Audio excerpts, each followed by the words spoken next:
ಕಲಿಯುಗದ ಕಾಮಧೇನುಗಳು ಕಲ್ಪವೃಕ್ಷರು ಆದ ರಾಘವೇಂದ್ರ ಸ್ವಾಮಿಗಳವರ 355ನೇ ವರ್ಷದ ಆರಾಧನಾ ಮಹೋತ್ಸವ ಇದೇ ತಿಂಗಳು 27ರಿಂದ ಮುಂಬರುವ ಸೆಪ್ಟೆಂಬರ್ 2ನೇ ತಾರೀಕು ತನಕ ಸಪ್ತರಾತ್ರೋತ್ಸವ ಕಾರ್ಯಕ್ರಮ ಅನ್ನುವಂಥದ್ದು ಮಂತ್ರಾಲಯ ಕ್ಷೇತ್ರದಲ್ಲಿ, ಅದೇ ರೀತಿಯಾಗಿ ವಿಶ್ವದ ಬೇರೆ ಬೇರೆ ಕಡೆಗೆ ರಾಘವೇಂದ್ರ ಸ್ವಾಮಿಗಳವರ ಭಕ್ತರೆಲ್ಲ ಆಚರಣೆ ಮಾಡ್ತಾ ಇರ್ತಕ್ಕಂಥದ್ದು ನಿಮಗೆಲ್ಲ ತಿಳಿದಂತಹ ವಿಷಯ. ರಾಘವೇಂದ್ರ ಸ್ವಾಮಿಗಳವರ ಮೂಲ ಬೃಂದಾವನ ಸ್ಥಳವಾದ ಮಂತ್ರಾಲಯದಲ್ಲಿ ವಿಶೇಷವಾದ ರೀತಿಯಲ್ಲಿ ಆರಾಧನಾ ಕಾರ್ಯಕ್ರಮ ಇಲ್ಲಿ ನಡೀತದೆ.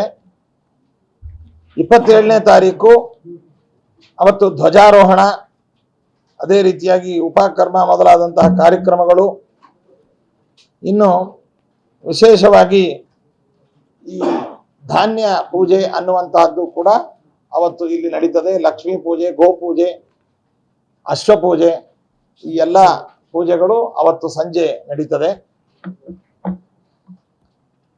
ಮತ್ತೆ 28ನೇ ತಾರೀಕು ಉಪಕರ್ಮ ಜೊತೆಯಲ್ಲಿ ಶಾಖೋತ್ಸವ, ಇದೆಲ್ಲ ಕಾರ್ಯಕ್ರಮಗಳು ಇಲ್ಲಿ ನಡೀತವೆ. ಅವತ್ತು ತಮ್ಮೆಲ್ಲರಿಗೂ ತಿಳಿದ ಹಾಗೆ ನೂತನವಾಗಿ ನಿರ್ಮಿಸಿದಂತಹ ಪರಿಮಳ ಪುಷ್ಕರಣಿಯಲ್ಲಿ ತೆಪ್ಪೋತ್ಸವದ ಕಾರ್ಯಕ್ರಮ ಸಂಜೆ 6:30ಯಿಂದ 7 ಗಂಟೆ ಆ ಪ್ರಾಂತದಲ್ಲಿ ನಡೀತದೆ.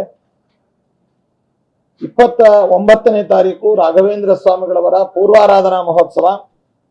ಆ ಪೂರ್ವಾರಾಧನಾ ಮಹೋತ್ಸವದ ವಿಶೇಷ ಅಂತಂದ್ರೆ, ಒಂದು ತೆಪ್ಪೋತ್ಸವ, ಇನ್ನೊಂದು ನಮ್ಮ ಶ್ರೀಮಠದ ಪ್ರತಿಷ್ಠಿತ ಪ್ರಶಸ್ತಿಯಾದ ರಾಘವೇಂದ್ರ ಅನುಗ್ರಹ ಪ್ರಶಸ್ತಿ ಪ್ರದಾನ ಹೊರಗಿನ ಯೋಗೀಂದ್ರ ಸಭಾಮಂಟಪದಲ್ಲಿ ನಡೀತದೆ.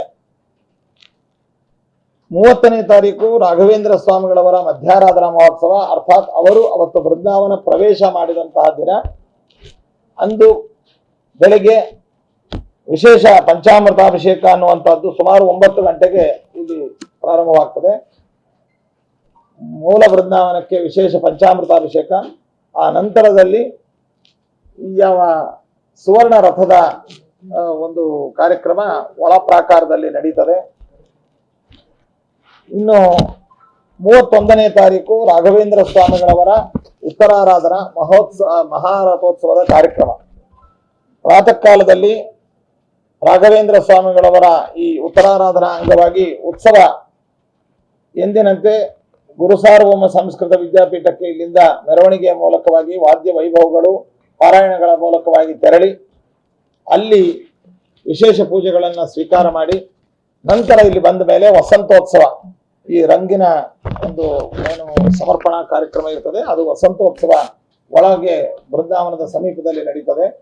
ಆನಂತರದಲ್ಲಿ ಉತ್ಸವರಾಯರು ಮೆರವಣಿಗೆಯ ಮೂಲಕವಾಗಿ ವಾದ್ಯ ವೈಭವಗಳ ಮೂಲಕವಾಗಿ ಈ ಮಹಾರಥಕ್ಕೆ ಬಂದು ಅಲ್ಲಿ ಮಹಾರಥಾರೂಢರಾಗಿ ಭಕ್ತರಿಗೆ ದರ್ಶನವನ್ನು ನೀಡಿ, ಆನಂತರದಲ್ಲಿ ಭಕ್ತರನ್ನು ಉದ್ದೇಶಿಸಿ ಆಶೀರ್ವಚನಗಳನ್ನ ಪೀಠಾಧಿಪತಿಗಳಾದಂಥ ನಾವು ನೀಡ್ತೇವೆ.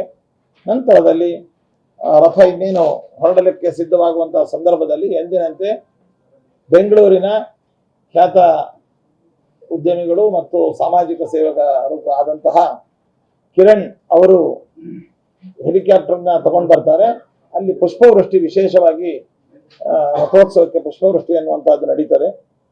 ನಂತರ ರಥ ಮಂತ್ರಾಲಯದ ಪ್ರಮುಖ ಪುರಬೀದಿಗಳಲ್ಲಿ ಸಂಚಾರ ಮಾಡಿ ರಾಘವೇಂದ್ರ ಸರ್ಕಲ್ ತನಕ ಹೋಗಿ ಅಲ್ಲಿಂದ ಮತ್ತೆ ಮರಳಿ ಮಠಕ್ಕೆ ಬರ್ತದೆ.